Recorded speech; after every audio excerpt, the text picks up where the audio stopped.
Hi, I'm Ken Swartz, minister at Shell City Christian Church. Today I'm continuing talking about Abram and Sarai, as they were then known. When we left them, they were back in Bethel. They had been down to Egypt because of the famine in the Promised Land, a famine that God could surely have seen them through had they stayed in the Promised Land, but they opted to go to Egypt where the food was. God was still building Abraham's faith, faith upon faith upon faith. But at this point in time, Sarai's patience had expired, really. She had been waiting for the promised child. She had never had the child. Now they were well beyond the point where a child was physically reasonably possible. So she took matters into her own hands, as we often do when God is not moving to our timetable. She took her servant Hagar to Abram and said, "Look, the promise is not happening. Get Hagar with child and let the promise of God to make you a father of a multitude happen through my servant Hagar." Well, Abram, being a man, did what he did. And Hagar bore a child and named it Ishmael. And from the very moment that that child was born, Sarah and Hagar went totally against each other. Sarah was ashamed that she had not borne a child, but her servant had, and her servant was contemptuous of Sarai because Sarai didn't have a child. She was barren. And their fighting just became constant forever and ever, and Sarai went and blamed Abram, and Abram said, "She's your servant, do with her what you want." And so Sarai kicked her out, sent her away, and Hagar took off. Hagar went out into the desert. No food, no water. They were suffering, and she went and placed her infant son under a bush where he'd have a little shade, and then she went a ways away because she did not want to see this child die and be exposed to the desert. She went away for herself to die as well, but an angel appeared and said God had heard her cry and the child's cry.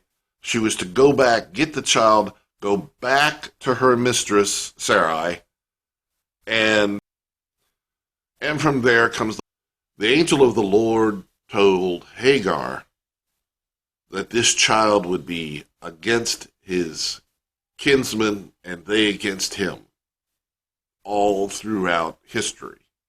And that's pretty much been true even up to our current time, our present day.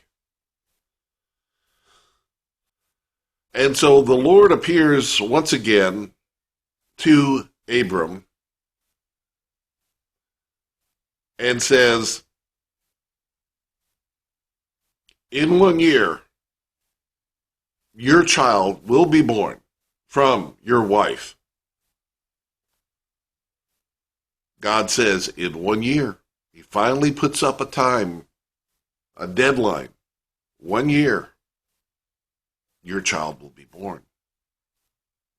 He renames Abram.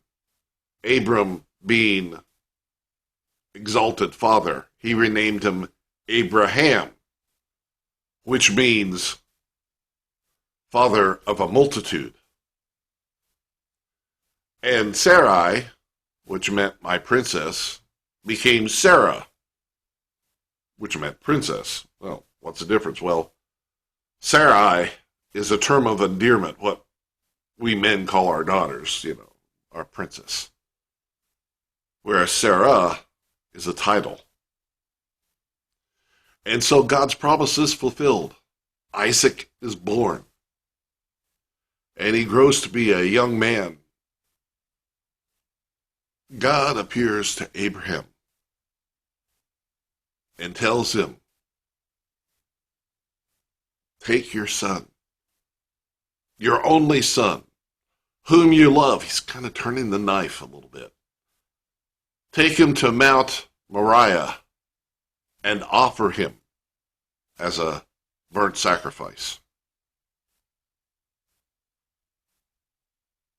God had never, up until this point in time and since then, but once, required a human sacrifice. But as I said, Abraham's faith was being built, faith upon faith upon faith. And so we've reached the point where God is testing Abraham. Will he obey? Will he pull back? How much does he truly believe? Whichever one it was, they go up onto the mountain. They build the altar of rocks. He ties Isaac up, lays him on top of the wood. He's standing there with a fire in one hand and a knife in the other, and he's about to bring the knife down. A burnt offering was not burned to death. A burnt offering was killed and then burned. And that was what Abraham was about to do here. But God says, hold, stop. Now I know you will not withhold from me anything, even your child, your son, whom you love. Abraham had passed the test. He had passed the greatest faith test that ever could be on the face of the earth. And in doing so, he foreshadowed Almighty God sending his only son to die as a sacrifice for all mankind's sins. And he requires faith in him.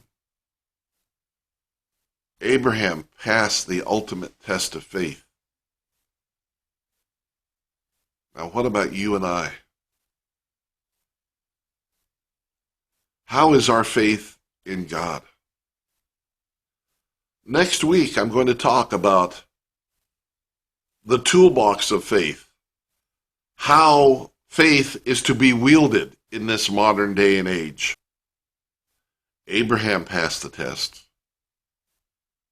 Will you and I? Until next time, God bless you. I'm Ken Swartz. Have a great day.